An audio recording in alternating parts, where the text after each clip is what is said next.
Subscribe करें और bell दबाएं ताकि कोई खबर रह न जाए।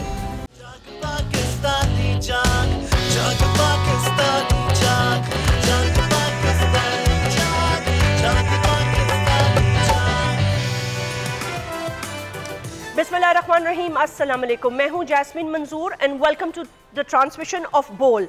नाज़रीन, लम्हा ब लम्हा हम आपको खबर दे रहे हैं, ट्रांसमिशंस कर रहे हैं। पाकिस्तान में इलेक्शंस के बाद अब तक होने वाली सूरत हाल पर कौन किससे मिल रहा है, कौन किससे बात कर रहा है, कितनी पार्टीज का ऑफिशियल रिजल्ट आ चुका है, इलेक्शन कमीशन ने कितने रिजल्ट्स रोक दिए हैं, कौन सी मुलाकात क्या रंग लाएगी, सबसे बड़ी कुर्सियों पर नजर। ऐवान सदर में कौन जाएगा, वजीर आजम की कुर्सी किसके पास जाएगी। कल तक आने वाली इत्तलात के मुताबिक पाकिस्तान मुस्लिम लीग नवाज और पीपल्स पार्टी के दरमियान कोई खास डेवलपमेंट नहीं हुई। आज दूसरा राउंड ऑफ डायलॉग होगा जिसके लिए बिलावल भुट्टो जरदारी साहब इस्लामाबाद से लाहौर वापस पहुंच चुके हैं। ये अहम मुलाकात होगी। इस अहम मुलाकात में क्या अहम नतीजा निकलता है, सुनने में ये आया है कि कोशिश ये कर रही है और पीपल्स पार्टी की सेंट्रल एग्जीक्यूटिव कमेटी के इजलास की अंदरूनी खबर शायद ये है, मैं कंफर्म तो नहीं कर सकती, जराए से ही आपको बता सकती हूँ कि बाज गश्त ये हो रही है कि बिलावल भुट्टो जरदारी साहब ने अपनी कैंपेन को मद्देनजर रखते हुए ये कहा जा रहा है कि पीपल्स पार्टी की नजरें वजीर आजम की कुर्सी पे है। Nothing short of that. अब ये मामलात कैसे तय होते हैं, क्योंकि PMLN जो इस इलेक्शन में जितनी सीट्स लाई है अपनी एक्सपेक्टेशन से बहुत ज्यादा कम, वो कंप्लीटली डिपेंडेंट हो गए हैं अब दो बड़ी पॉलिटिकल पार्टीज पर। एक बड़ी पार्टी ने तो मैंडेट ले लिया है, वो जीत कर सामने आ गए हैं। ये अलग बात है कि कोई उनसे राब्ता नहीं कर रहा और वो भी शायद किसी से राब्ता नहीं करना चाहते। तो हुकूमत के हवाले से पाकिस्तान में 3 दिन हो गए हैं और बड़ा डेडलॉक है। सवाल ये पैदा होता है कि PMLN कितना कंसीड करेगी। क्या मियां मोहम्मद नवाज शरीफ साहब वजीर आजम की कुर्सी छोड़ने के लिए तैयार होंगे? और दूसरी बात यह है कि चीफ मिनिस्टर पंजाब के हवाले से कहा जा रहा है कि मरियम साहिबा की कैंडिडेसी को कंप्लीटली फाइनल कर दिया गया है, इनकी उनकी कोर कमेटी का ये फैसला है, उनकी लोगों का ये फैसला है। तो शहबाज शरीफ साहब कहां फिट होंगे? और जरदारी साहब के हवाले से बताया जा रहा है कि उनकी नजरें भी सदर की सीट पर है। मौलाना साहब से भी बातचीत होगी और सबसे बड़ी party backed independence Tehreek-e Insaf किस तरफ जाएगी। सुनने में यह आया है कि उन्होंने अपनी कमेटीज बना दी हैं तमाम सूबों के लेवल पर, और KP के अंदर इलेक्शन स्वीप करने के बाद वो अपने चीफ मिनिस्टर के हवाले से बहुत सारे लोगों की बात सामने आ रही है कि वो लॉबिंग भी शुरू कर चुके हैं। जी सॉरी, बैरिस्टर हमारे साथ लाइन पर मौजूद है और आपको पता है नाज़रीन, ट्रांसमिशन है तो हमें हर रोज नई ताज़ा अपडेट्स लेनी होती हैं। आज कल बात की थी उनसे, अब आज इसलिए बात कर रहे हैं कि अब रोज लम्हा ब लम्हा डेवलपमेंट्स हो रही हैं और चीजें जो हैं वो चेंज हो रही हैं। बैरिस्टर गौर साहब अस्सलाम वालेकुम। वालेकुम सलाम जी। बैरिस्टर गौर साहब, जैस्मीन अर्ज कर रही हूँ, बहुत बहुत शुक्रिया वक्त निकालने का।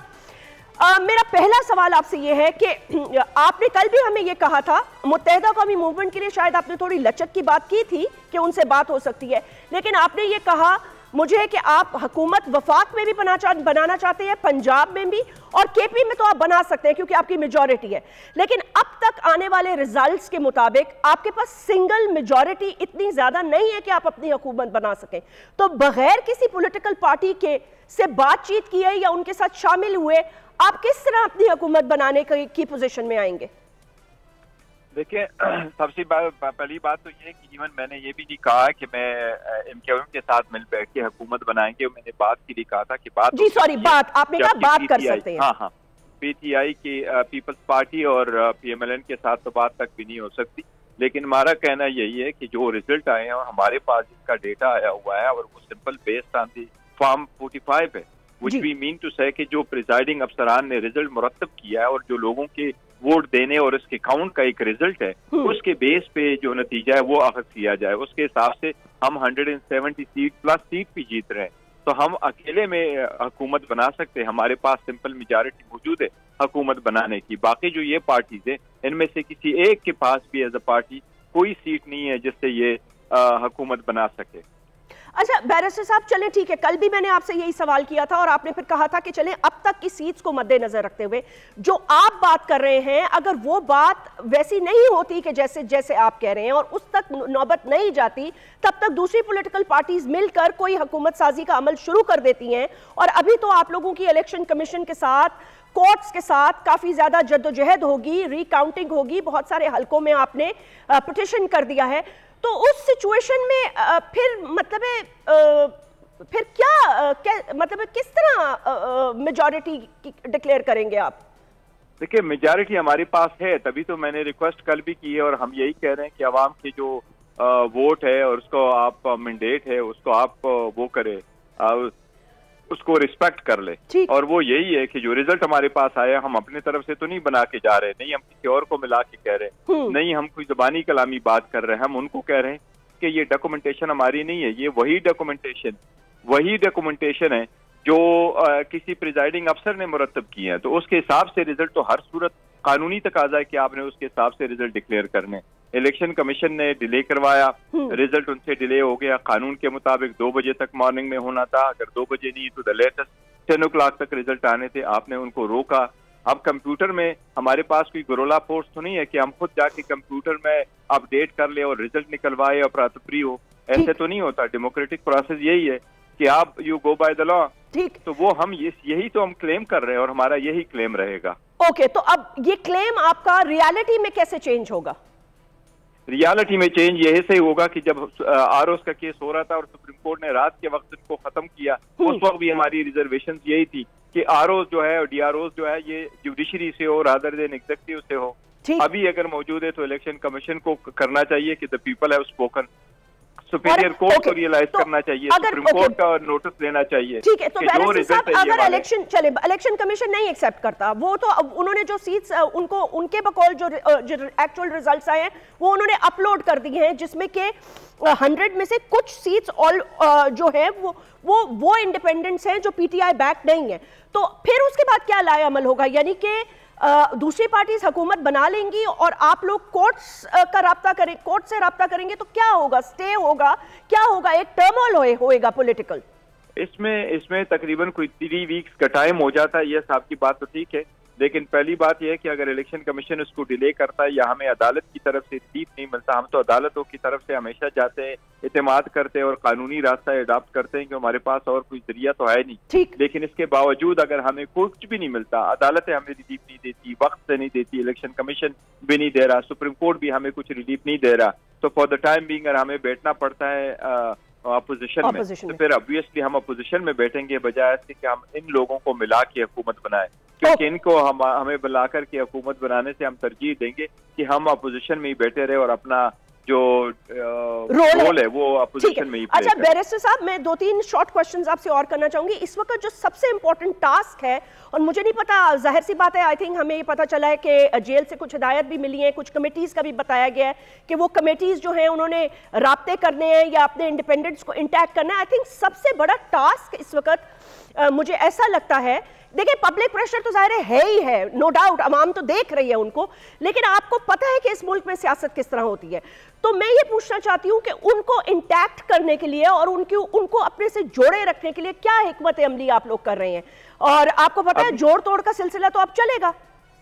हाँ, नहीं अभी तक तो कोई कमेटियां नहीं बनी हुई, हमने सिर्फ यूं किया कि एक बंदे की जिम्मेदारी दी हुई कि आप उनसे इन टच रहे ताकि आपके पास हो।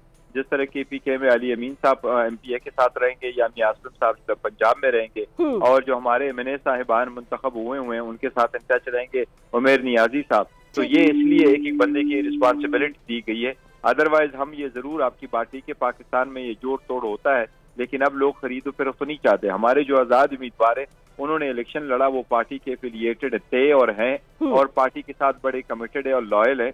हमने उनका जो इंतखाब किया था टिकटों के लिए वो भी इसी ग्राउंड पे था, लेकिन वो बड़े कमिटेड है हमारे पास। आज अभी तक न किसी ने उनके साथ अप्रोच किया है, न वो खुद किसी को अप्रोच करने देंगे। लोगों ने देख लिया कि परवेज खटक की क्या अंजाम हुआ, महमूद खान का क्या हुआ। लोग ये नहीं समझते अच्छा कि आप एक दिन हुकूमत में, एक दिन जो है ना आप पार्टी का टिकट लेकर के इलेक्शन लड़े, पार्टी का वोट ले ले, फिर नेक्स्ट डे अपनी मुफादात के लिए अपनी पार्टी को चेंज करे। तो मेरा ख्याल है लोगों ने रियलाइज किया हुआ है कि ये ऐसे सरकमस्टांसेस में मुझे उम्मीद है इंशाल्लाह ताला हमारे सारे जो MNA साहिबान या MPA साहिबान इलेक्ट हुए हैं वो पार्टी के साथ थे और इंशाल्लाह ताला रहेंगे। अच्छा बैरिस्टर साहब, वैसे मैं आपसे एक ये सवाल करने लगी हूँ और ये थोड़ा सा पाकिस्तान की सियासत में इसकी थोड़ी नहीं बहुत अहमियत है। वो सवाल इसलिए मैं आपसे ये कर रही हूँ क्योंकि हमें ये पता चलना चाहिए कि इस जीत के बाद, अवाम के मूड के बाद, आप लोगों ने कोई कंसेशन देने का फैसला किया है एज अ पॉलिटिकल पार्टी, इस चीज को, मैंडेट को अवाम के रियलाइज करते हुए कि एक जो टसल थी आप लोगों की पार्टी की एस्टैब्लिशमेंट के साथ, I am going to be very blunt in this question, उस हवाले से कोई बैकग्राउंड डायलॉग करने की, कोई बातचीत करने की कोशिश हो रही है, कोई नरम गोशा पैदा किया जाने की कोशिश की जा रही है, उन गलतियों को करेक्ट करने की कोई गुंजाइश है या की जा रही है? बिकॉज आने वाले वक्त में ये बहुत ज्यादा इंपॉर्टेंट होगा कि इदारे सब एक पेज पर हों और आप लोग भी उन इदारों के साथ एक पेज पर हो।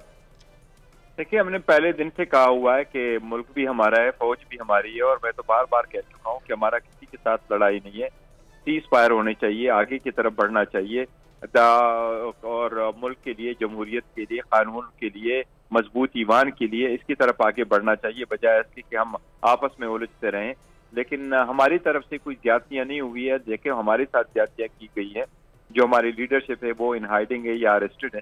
हमारे इमरान खान साहब है तो कप्तान है, वो पार्टी को लीड करते रहे, उसी की मरहूनी मिन्नत ये पूरे लोग दुनिया ने, पाकिस्तान के अवाम ने उन्हीं के नजरिए को मद्देनजर रखते हुए हमें इतना वोट दिया है। और कुछ भी ना होने के बावजूद कि ना रैली की इजाजत, ना वोट की इजाजत, ना कन्वेंशन की इजाजत, ना रैली की इजाजत, प्रपोजर सेकेंडर रोके गए, नॉमिनेशन फॉर्म रिजेक्ट करवाए गए, लेकिन इस सब कुछ के बावजूद लोगों ने इतना मैंडेट दिया है। वो बात आपकी बिल्कुल दुरुस्त है बैरिस्टर साहब, करते हैं और आगे की तरफ बढ़ते हुए सब पे एतमाद करते हैं और सबका एहतराम करते हैं। लेकिन बैरिस्टर साहब, जो 9 मई का वाकया था वो एक बहुत बड़ी दीवार है आपके दरमियान और स्टेट के इदारों के दरमियान।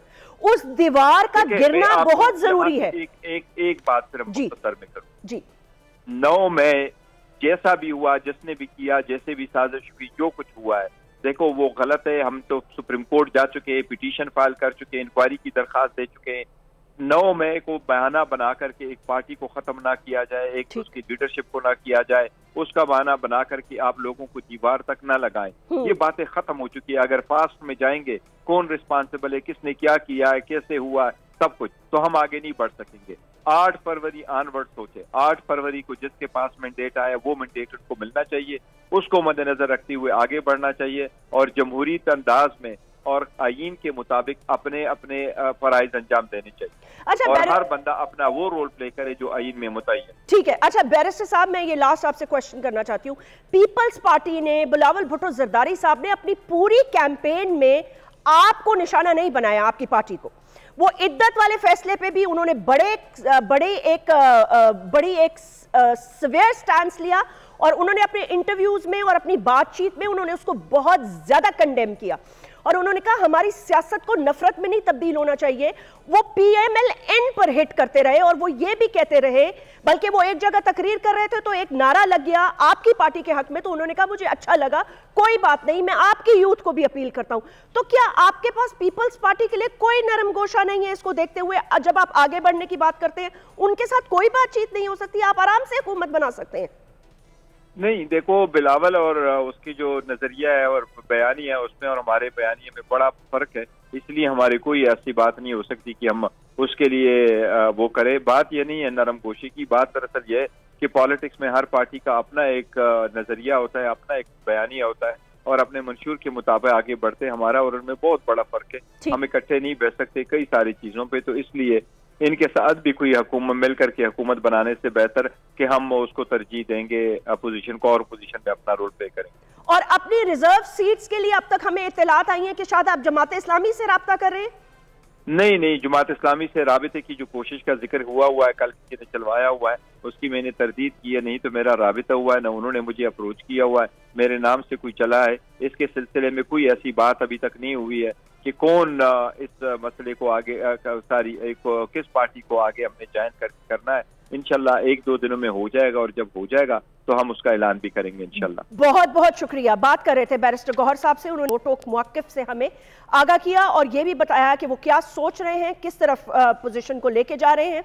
बाकी दूसरी पॉलिटिकल पार्टीज की भी बड़े राब्ते हुए हैं। आज मुत्तहिदा कौमी मूवमेंट की एक अहम मुलाकात हुई है और उस हवाले से भी हम बात करेंगे। हमारे एनालिस्ट भी हमें ज्वाइन कर चुके हैं, हमारे पैनलिस्ट भी सीनियर आमिर जिया साहब, जाहिर शाह शिराजी साहब और शहजादा जुल्फिकार साहब। तो हम अपनी गुफ्तगू उस तरफ लेके आएंगे कि सियासी माहौल जो है अब वो बड़ा टेंस हो चुका है, बिकॉज सारे इस पोजीशन में आ चुके हैं कि सब बारगेन करना चाहते हैं और और आई थिंक जो सबसे बेटर पोजीशन में है इस वक्त वो पीपल्स पार्टी और एमक्यूएम में बारगेन करना चाहते हैं। मुत्तहिदा कौमी मूवमेंट ने अलबत्ता मुलाकात के बाद ये कहा कि वो कौमी मफाद में उनकी एक मुलाकात हुई है, लेकिन हुकूमत साजी से अभी कुछ तय नहीं हुआ। आमिर ज़िया साहब, गुफ्तगू का आगाज आपसे करूंगी। आप लोगों को वेलकम, अस्सलाम वालेकुम टू दिस बिग ट्रांसमिशन। क्या देख रहे हैं अब तक की डेवलपमेंट्स में? एमक्यूएम मुलाकात करके आई लेकिन कुछ नहीं उन्होंने कहा, बैरिस्टर गौहर ने अपना पूरा मौक़िफ़ वाज़े करके सामने रख दिया और अब मामलात आपके सामने। जी वालेकुम सलाम जैस्मीन, बहुत शुक्रिया अपना आप मौका दे रही हैं बात करने का। देखिए, एक मुनासिब सवाल किया जो आप इनसे बात करी थी। खैर सारे सवाल बहुत मुनासिब थे, लेकिन जो सबसे मैं समझता हूँ की सवाल था वो ये कि क्या पीटीआई जो है कोई बैकडोर राब्ते कर रही है, कहीं से कोशिशें हो रही हैं कि जो इस्टेब्लिशमेंट और पीटीआई के दरमियान एक बैकलॉग है, एक उसमें डेडलॉग आ गया है, उसको किसी तरह से तोड़ा जाए। और जब तक ये चीज नहीं होगी, जब तक ये टेढ़ापन हमारी सियासत से नहीं निकलेगा, हमारा ये जो लॉक जैम है, पॉलिटिकल लॉक जैम, वो खत्म नहीं होगा। तो आप ये जो हम लोग बात करें कि जी एमक्यूएम को ये फायदा होगा, यकीनन होगा, और पीपल्स पार्टी को ये फायदा होगा, लेकिन मजमूई तौर पे देखा जाए तो पाकिस्तान इस वक्त नुकसान का सौदा कर रहा है। नुकसान का सौदा मैं इसलिए कह रहा हूँ कि अगर कमजोर हुकूमत आती है, एक ऐसी हुकूमत आती है कि जिसमें बहुत सारे मुफाद परस्त गिरोह हैं जो आपस में चपकलिश हो रही है, खींचातानी हो रही है, अपना अपना लोग पाउंड ऑफ फ्लैश जो है मांग रहे हैं, तो पाकिस्तान आगे नहीं जाएगा। अभी जो सूरत हाल है उसकी वजह से अगर आप देखें, जो सबसे तशवीश की बात है, हमारा मकामी सरमायाकार सरमायादार हो और बैन अल-अक़वामी सरमायाकार और सरमान में जिसके इंटरेस्ट हैं, वो इस सूरत हाल पे बहुत परेशान है और समझता है कि जो एक ख्वाहिश थी कि इलेक्शन के बाद एक मजबूत मुस्तहकम हुकूमत आएगी जो पाकिस्तान से पोलिटिकल टर्मोइल का, इसका महाजराई का खात्मा होगा, वो दूर होती हुई आपको नहीं नजर आ रही है। और उनकी ये भी सवाल है कि जी जो SIFC के जरिए निगरान हुकूमत ने जो एक मेहनत से करके काम किया था पाकिस्तान की मईशत को दोबारा पट्टी पे लाने का, वो काम नहीं हो रहा। तो असल जो हमारे दुखों का एक वो है, जड़ जो है वो हमारी मईशत है, और मईशत उस वक्त तक ठीक नहीं होगी जब तक मुल्क में सियासी इस्तेहकाम नहीं आएगा। और मुझे नहीं लगता कि सब जो चेहरे हैं और जिस तरह की मैं गुफ्तगू सुन रहा हूँ हमारे सियासतदानों से, लग ही नहीं रहा कि उनको इदराक भी है इस चीज का, उनके एजेंडे पर भी ये चीजें हैं। वो बड़े बड़े दावे कर रहे हैं मईशत की बहाल करने के और आवाम के दुख दूर करने के, लेकिन उनके पास बज़ाहिर कोई प्लान नहीं है, और यही सबसे ज्यादा तशवीशकुन बात है। तो बात ये होनी चाहिए, और उसके लिए आउट ऑफ द बॉक्स देखें, हम लोग बिल्कुल वही फॉर्मूला इस्तेमाल कर रहे हैं जो हम पता नहीं कितने बरस से दिहाइयों से देख रहे हैं, बिल्कुल कि जोड़ तोड़ होगी, कुछ लेन देन होगा, लेकिन मुल्क को जो बहरान दरपेश है उसमें उस बहरान के खात्मे के लिए बात नहीं हो रही है। वो जो एलिफेंट इन द रूम है, जो आपने सवाल किया है कि पीटीआई को क्या उसका लेजिटिमेट राइट या जो जायज उसकी स्पेस है वो मिलेगी नहीं मिलेगी, एक बहुत बड़ा सवाल है। और अगर वो मिलेगी तो उसकी कीमत क्या होगी? उसके लिए वो जो फॉरगेट एंड फॉरगिव है, जहाँ के पीटीआई को चीजें जो उसने परसीव किए उसके साथ ज्यादतियां हुई हैं, उसको भुलाकर आगे बढ़ने की बात होगी। वहां पर हमारे इदारों को भी सोचना होगा कि जनाब अब मुल्क को आगे ले जाने के लिए हमें क्या करना है। बेशक हम देखें, 2 मरतबा हमने देखा कि 1970-71 के इंतखाबात में चीजें मैनेज नहीं हुई, बड़ा उसका बुरा असरात निकले हमारी सियासत पर, मुल्क पे। फिर भुट्टो साहब का जिस तरह से चीजें हुआ, मैनेज सही नहीं हुआ। अब भी हमें उसी तरह का ग्रेव किस्म का उतना ही बड़ा गंभीर बुरान दरपेश है। बिल्कुल, और बज़ाहिर चीजें अच्छी लग रही हैं, लेकिन हमें इसको सेटल करना है अगर मुल्क को मजबूत करना है। और इतना मुश्किल काम नहीं है, अगर लोग अपनी नाव की कुर्बानी दे दें, बेशक तनाज़ा लोग पीछे हो जाएं, ठीक है ना। नून लीग क्या जनाब, हम बजाय इसके कि शहजादे शहजादियों को आगे लाएंगे, अच्छे कारकुनों को, पढ़े लिखे लोगों को लेकर आएंगे, यही पीपल्स पार्टी बात करे, यही पीटीआई बात करे, तो हम आगे बढ़ सकते हैं।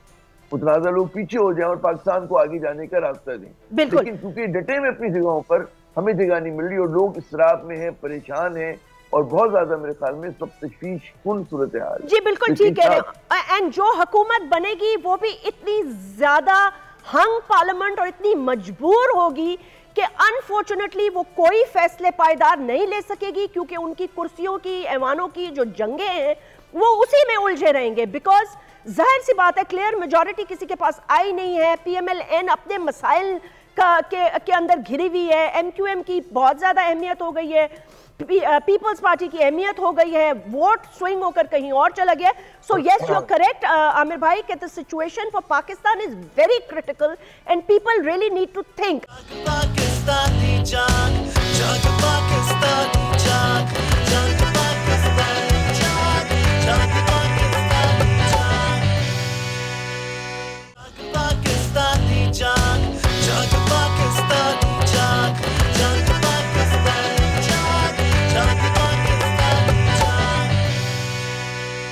जाहिर शाह साहब, आपकी तरफ आती हूँ।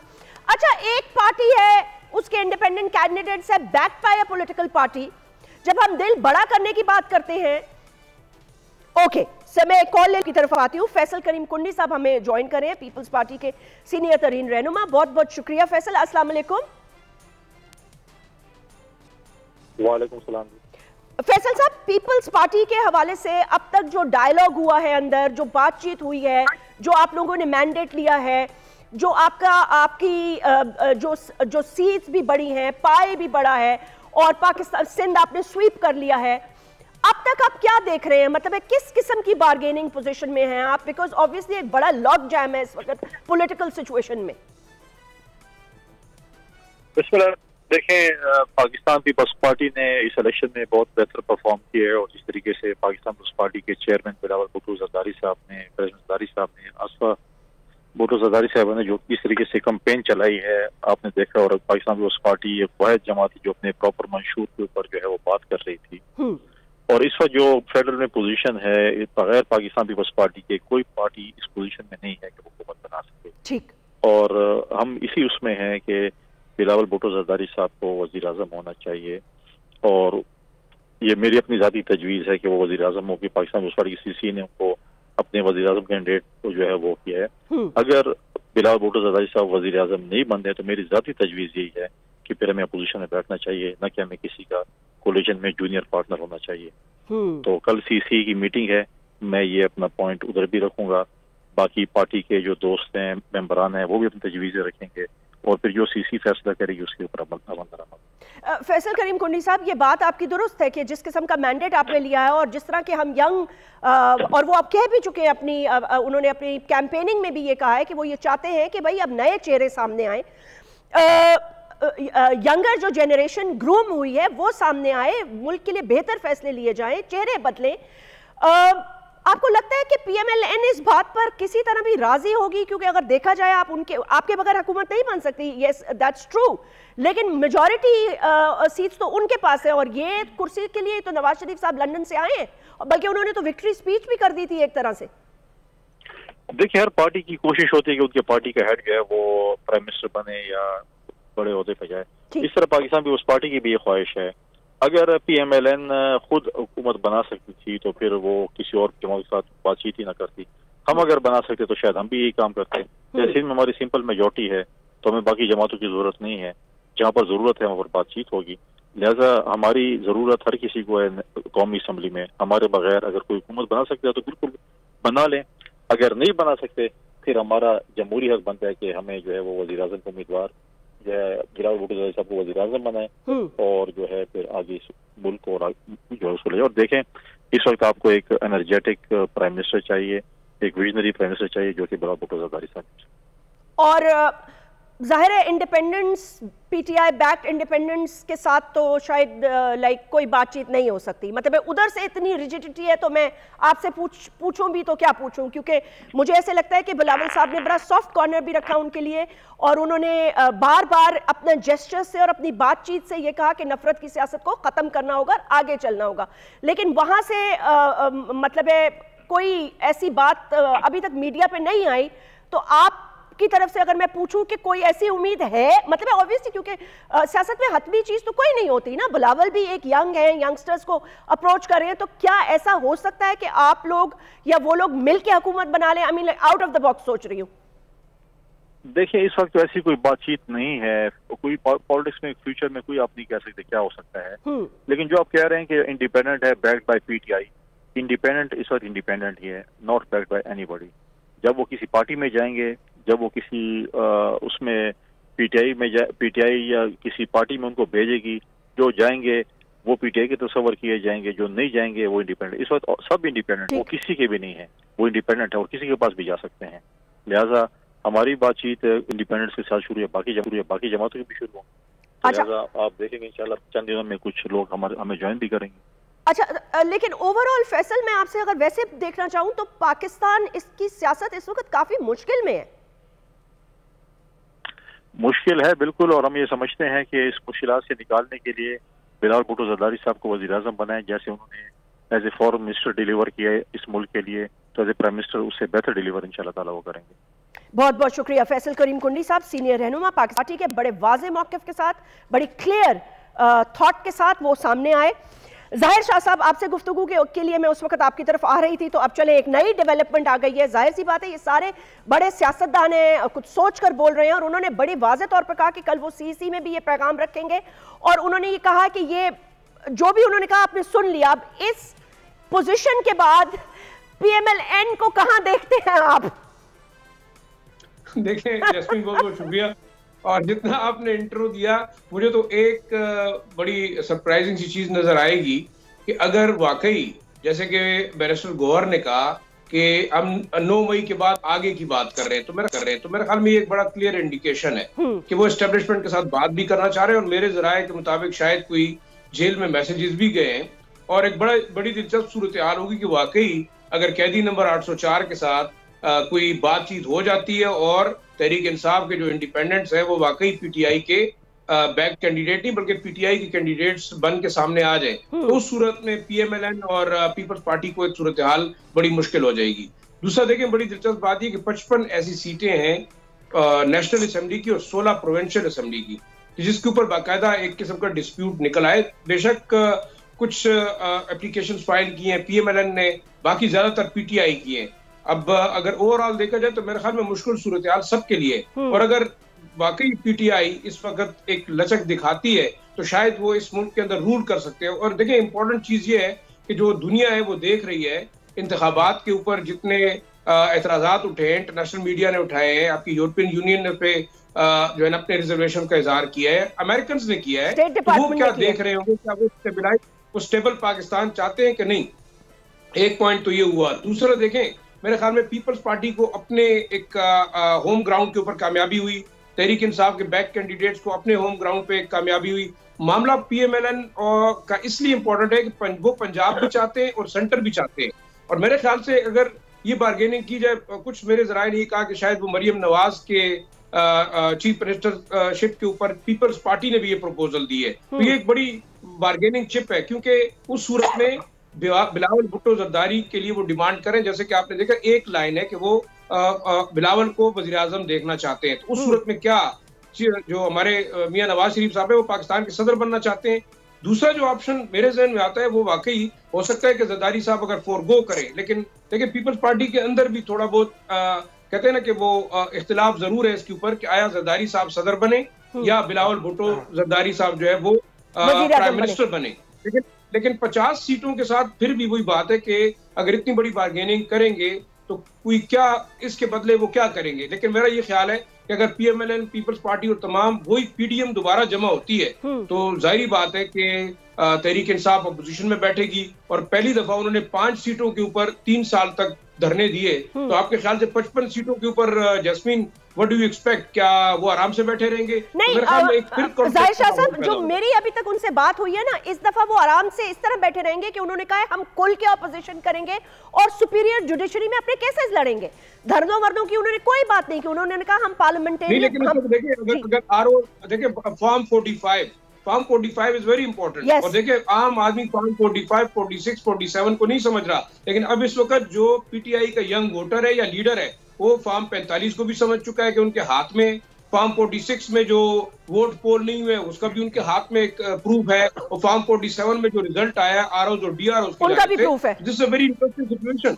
मेरे ख्याल में अदालतें शायद अगर फॉर्म 45 के ऊपर जाती हैं तो I think PMLN, Peoples Party, even MQM is in very serious trouble. तो आप देखेंगे अदालतें क्या करती है। देखिए मैं तो वही बात करूं, देखिए बैरिस्टर गौहर ने बड़े मजे की बात की कि हम जाएंगे ROs DROs के पास, फिर जाएंगे अदालतों में, और अगर यहाँ से हमें रिलीफ नहीं मिलता तो फिर जाहिर बात है एक ऑप्शन उनके पास they are going again to the streets वो होगा। लेकिन मेरा ये ख्याल है कि शायद इस दफा अदालतें और एस्टेब्लिशमेंट दोनों, I think they are not in a position to experiment any more. देखिए एक चीज वाजे है कि आपका जो यंग वोटर, जो बार बार आप और हम कहते रहे ड्यूरिंग द इलेक्शन ट्रांसमिशन कि यंग वोटर बाहर निकला तो चेंज आएगी, तो देखिए मेरे ख्याल में it's very visible.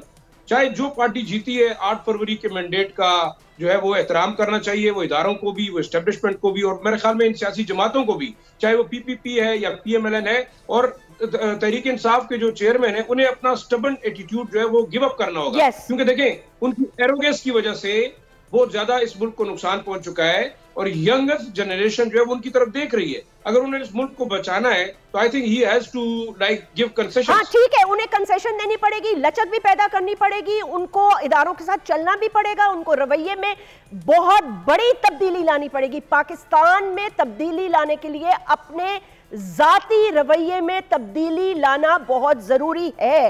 There is absolutely no compromise on that. ऐसा नहीं हो सकता कि सिर्फ मैं हूं, मेरा है और मैं मार दूंगा, बाकी कोई नहीं है। अगर 35 उनको सीटें पड़ी हैं या 50 पड़ी हैं या 60 पड़ी हैं तो आपको देखना पड़ेगा कि पाकिस्तान की आवाम ने उनको भी मैंडेट दिया है और हर मैंडेट को तस्लीम करना पड़ेगा। शहजादा जुल्फिकार साहब, इतनी इंटरेस्टिंग सिचुएशन बन चुकी है कि अब अगर ये हुकूमत आप करंट रिजल्ट्स को देखते हुए, एक पार्टी जिसके पास कुछ भी नहीं था, किस तरह उन्होंने अपनी ऐप बनाई, टेक्नोलॉजी को, अब आप ये देखें कि पाकिस्तान के लोगों को प्लीज अंडर एस्टिमेट करना छोड़ दे सारी दुनिया की पॉलिटिकल पार्टीज भी और हमारे पॉलिटिकल पार्टीज के बड़े भी। पाकिस्तान की जनरेशन इतनी टेक सेवी हो चुकी है कि बच्चे के पास और हर एक के पास वो ऐप भी थी, उनको अपना लोगो भी पता था, कहां मोर लगानी है ये भी पता था। अब सवाल ये पैदा होता है कि अगर ये पीडीएम टाइप 2 गवर्नमेंट बना भी लेते हैं तो आप मुझे ये बताएं कि उसके बाद अगले इलेक्शंस में इनका क्या हाल होगा, क्योंकि they are absolutely in a big fix. देखिए पीडीएम पहले तो गवर्नमेंट बने, देखिए अभी पूछा कर दे भाई, था आपने इंटरव्यू भी किया उनको, आवाज आ रही है? जी आ रही है, जरा थोड़ा मैं इनको कह रही थी कि ऊंचा कर देते। जी अच्छा, मैंने कहा बैरिस्टर गौर की भी आपने गुफ्तगू और हमने सुनी, और अभी फैसल कुंडी साहब भी कह रहे थे, अब एमक्यूएम को भी आप ले लेते हैं लाइन पे, वो भी मेरे ख्याल में शायद ये कहें कि हमारे बगैर हुकूमत बन नहीं सकती, तो लिहाजा वजारत उज़्मा का ऑफिस हमें दे दिया जाए। लेकिन डेमोक्रेसी में कुछ उसूल होते हैं, डेमोक्रेसी में नंबर्स गेम की बात होती है। अगर नंबर्स गेम इस वक्त सबसे, जैसे बिल्कुल मैं एक बलूचिस्तान की मिसाल देता हूँ, 11 इस वक्त जो है वो नंबर है पीपल्स पार्टी के। जी अगर पीपल्स पार्टी के पास कोई ये कह दे कि आप हमारी बगैर हुकूमत नहीं बना सकते हैं, तो लिहाजा हम 7 पर हैं, हम 5 पर हैं, आप हमें वजारत उज़्मा का दे दें क्योंकि हमारा लीडर यंग है, एनर्जेटिक है, वो जबरदस्त काम कर सकता है। वो नहीं सकता। हालांकि वहां तो 2 पार्टियां मिलके बना सकती हैं, अगर जेयूआई और पीपल्स पार्टी मिलके वो बना सकती है, पीपल्स पार्टी नून मिलके बना सकती है, नून और जेयूआई मिलके बना सकती है। यहाँ सिचुएशन बिल्कुल मुख्तलिफ है। सीटें इस वक्त 73-74 के करीब उनकी हैं। वो दावा कर रहे हैं नहीं कर रहे हैं अलग बात है, पीपल्स पार्टी दावा करे ना करे कि कौन से हमारे लोग और शामिल होंगे और भी शामिल होंगे, जब शामिल होंगे तो होंगे। आज की सिचुएशन ये है कि एक पार्टी सबसे बड़ी पार्टी है इस वक्त, पार्लियामान की पार्टी है, बल्कि सबसे बड़ी पार्टी तो पीटीआई है इस वक्त। पीटीआई अगर जो है वो आराम से ये बैठ के कहते कि 170 हमारे प्लस हमारे आने हैं, हमें किसी की जरूरत नहीं है, हमारे पास मेजोरिटी इतनी है, हम अपनी हुकूमत बना लेंगे और हमें हुकूमत बनाने दिया जाए। दूसरी तरफ नून जो है वो 2 में लगी हुई है। तो मुझे ऐसा लगता है कि ये कहीं ये सिचुएशन ना आए, डेडलॉक, हालांकि आएगी नहीं, सब एक दूसरे को जो है वो बार्गेनिंग चिप जो है वो अपने हाथ में उन्होंने रखा हुआ है, एक दूसरे को सिर्फ बार्गेनिंग के चक्कर में है कि हमें प्रेसिडेंटशिप दे दिया जाए। बल्कि एक बात ये रही थी कि पीपल्स पार्टी इस पे भी सोच रही है और शायद कहीं बात की है कि पंजाब का चीफ मिनिस्टरशिप हमें दे दिया जाए। तो ये सिर्फ एक दूसरे को सिर्फ बार्गेनिंग की बातें हैं। लेकिन आपने कहा कि बन जाएगी, गवर्नमेंट बनेगी, बड़ी मुश्किल में बनेगी, बहुत मुश्किल में बनेगी। अगर इन पार्टीज का रवैया, ज़िया साहब ने बड़ी खूबसूरत बात की कि अभी आगे लोगों को चलना चाहिए, इस मुल्क का सोचना चाहिए। इस वक्त आपके मुल्क में जो सूरत-ए-हाल है वो बहुत खतरनाक सूरत-ए-हाल है। आगे चल के आपने किस तरह अपने एक्सपेंडिचर्स को करना है, इन्वेस्टमेंट किस तरह लाना है। ठीक है शहजादा साहब, मैं एक खबर की तरफ आना चाहती हूँ क्योंकि sir I will come back to you. मैं एक खबर की तरफ आना चाहती हूँ, बड़ी इंपॉर्टेंट खबर है। और आमिर ज़ियाद साहब, ये बात अब शुरू हो चुकी है, ये पहली चीज़ है और ये पहला, मैं कहूँगी पहली बूंद है। और अगर यही रविश या रवैया रहा तो बड़ी ही मुश्किल आने वाली है तहरीक इंसाफ के। मैं अभी बैरिस्टर गौहर से यही पूछ रही थी कि कैसे जोड़ के रखेंगे आप, मतलब who is in charge of looking after them. तोड़ जोड़ तो होगी। अब देखें, वसीम कादिर थे candidate NA 121 backed by PTI, joins PMLN। ये सेक्रेटरी जनरल भी थे तहरीक इंसाफ लाहौर के। तो काम तो शुरू हो गया है। आमिर ज़िया साहब जी, आपने दुरुस्त कर दिया कि इससे पहले तकरीबन 4 MNAs जिनका ताल्लुक PTI से नहीं था वो नून लीग की सफों में शामिल हुए। कोई डेरा बुक्की से हुआ, कोई कहीं पिंडी से हुआ, कोई कहीं से हुआ। लेकिन ये पहला है कि जो PTI बैक कैंडिडेट है उनका ओहदेदार भी है तो वो नून लीग में शामिल हुआ। अच्छा, इसका बज़ाहिर क्या असर पड़ेगा कि नून लीग की जो सफ़े हैं वो स्वेल करेंगी, उसमें इजाफा होगा नेशनल असेंबली के अरकान में। और दूसरी तरफ जो है PTI जो कह रही है कि जी हमारी 90 है, 95 है, उस पर कमी आएगी। और हो सकता है हम सब ये आपको याद होगा जब इलेक्शन का वो हो रहा था, ट्रांसमिशन हो रही थी, तो मैं और आप इसी तरह की हम बातें करें तो और भी तजियाकार कि इन आज़ाद उम्मीदवारों को पार्टी के नज़्म ज़ब्त में रखना जो है वो एक बहुत ही मुश्किल काम होगा। बात ये होगी कि उसमें दो तरह के लोग होंगे, बिल्कुल होंगे कि वो होंगे जो बिल्कुल वफादार हैं, जो किसी भी कीमत पे छोड़ के जाने के लिए तैयार नहीं है। कि फिर बाज़ जो होंगे वो वीक लिंक होंगे, कमजोर उनकी वो होंगी, वफादारियां होंगी। और वो जो है किसी लालच से उनका ज़मीर जाग सकता है, किसी और वजह के साथ वो दीगर पार्टीज में जा सकते हैं। तो ये PTI के लिए नई सिचुएशन होगी और इसका यकीनन फायदा जो है वो नून लीग को होगा। लेकिन यहाँ पर एक और सवाल आता है कि क्या इससे मुल्क की जो मजमूई सियासत में पोलराइजेशन है, जो उसमें कशीदगी है, उसमें कमी आएगी? तो मेरे ख्याल में वो नहीं आएगी। हाँ, ये होगा कि किसी पार्टी के लिए हुकूमत बनाना और चलाना बज़ाहिर आसान होगा, लेकिन जो कॉन्फ्लिक्ट है, जो हमारे यहाँ एक तजाद बना हुआ है, वो उसी तरह जारी सारी रहेगा। मैं आने वाले दिनों में मजीद तवक्को करता हूँ, मुझे वो है, तो उम्मीद तो नहीं कहनी चाहिए, अंदेशा है, उम्मीद है कि और लोग जो हैं वो दीगर पार्टीज में PTI के जा सकते हैं। और किस तरह से रोकेंगे उसके लिए जल्द फैसला करना होगा। अच्छा आमिर ज़िया साहब, ये तो फिर डबल एज स्वॉर्ड हो गई ना एक तरह से। आप ये देखें कि ये तो PMLN के सर पे सारा वक्त तलवार लटकी रहेगी कि भाई ये PTI के बैक सपोर्टर थे, ये उनके वजह से वोट लेके हम इनको शामिल कर रहे हैं। और एक तादाद में अगर आप उनको शामिल करके स्ट्रॉन्गर पोजीशन में आ भी जाते हैं तो अवाम का जो रद्द अमल होगा, और जो फिर आपको पता है PTI की जो मतलब है जो उनकी ट्रोलिंग और जो जिस तरह वो करते हैं अपनी कार्रवाई, जब वो किसी के पीछे डालते हैं तो फिर उसे अल्लाह ही बचा सकता है आपको। और काफी ज्यादा, और फिर यूथ है, उस इलाके के वोटर है, तो ये तो डबल एज स्वॉर्ड होगी भाई। उनके ऊपर कभी इतना प्रेशर आए कि पता चले वो हुकूमत से निकलने के लिए तैयार हो जाए, तो उनको तो सारी जिंदगी PMLN वाले उनको ही सिक्योर करते रहेंगे। देखिए, दो सतह होगी ना। एक तो ये होगी कि इमीडिएट टर्म में लगेगा कि जी मुल्क में एक नई हुकूमत बन गई और उसके पास इतने नंबर्स आ गए कि वो मुल्क को चला सके।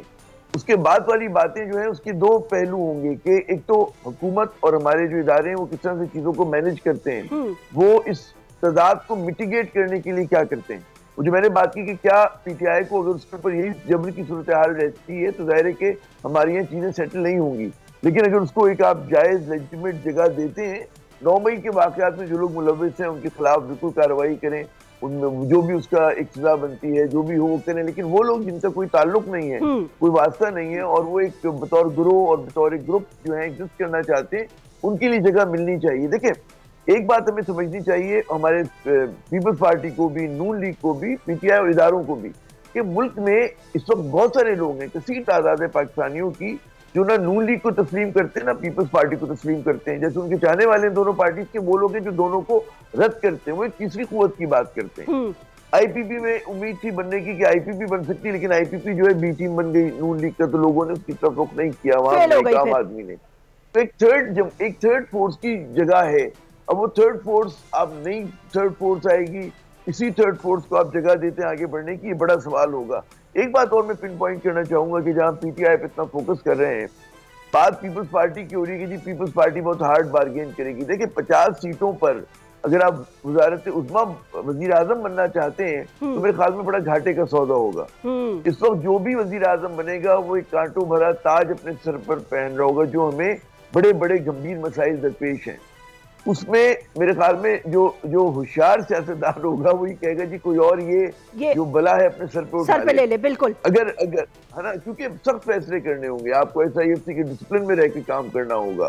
और उसके लिए जब भी मैं ये अर्ज करूँ कि जो हमारे बड़े एक सो कॉल्ड बड़े सियासतदान है वो जरा सा जगह छोड़ें। नून लीग की अगर फर्ज करें बड़ी पार्टी बनती है, उसके पास मजीद लोग आ जाते हैं, 100 उनकी तादाद हो जाती है, 130 and then they form a coalition government, तो उनको भी कोई नया चेहरा लाना होगा। अगर फर्ज करें वो ये कहते हैं जी वजीर आला, जैसे भी आप सुन रहे थे कि जी मरियम साहिबा वजीर आला बना रहे हैं, और उसके बाद आप कह रहे हैं कि जी जो वजीर आजम भी होगा वो शरीफ खानदान का होगा, तो ये जमहूरियत के लिए अच्छा शगुन नहीं होता।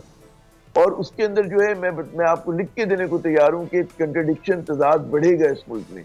आपको एक न्यूट्रल, एक ऐसा चेहरा चाहिए कि जो इवोक ना करता हो गुस्से को लोगों के, ना वो जरा से न्यूट्रलाइज कर रहा हो।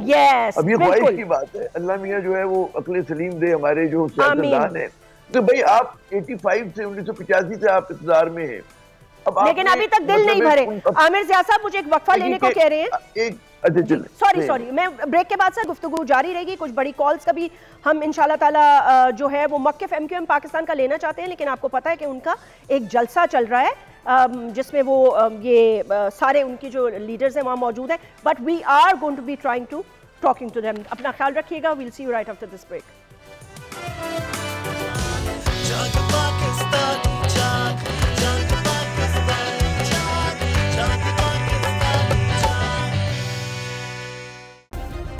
सब्सक्राइब करें और बेल दबाएं ताकि कोई खबर रह न जाए।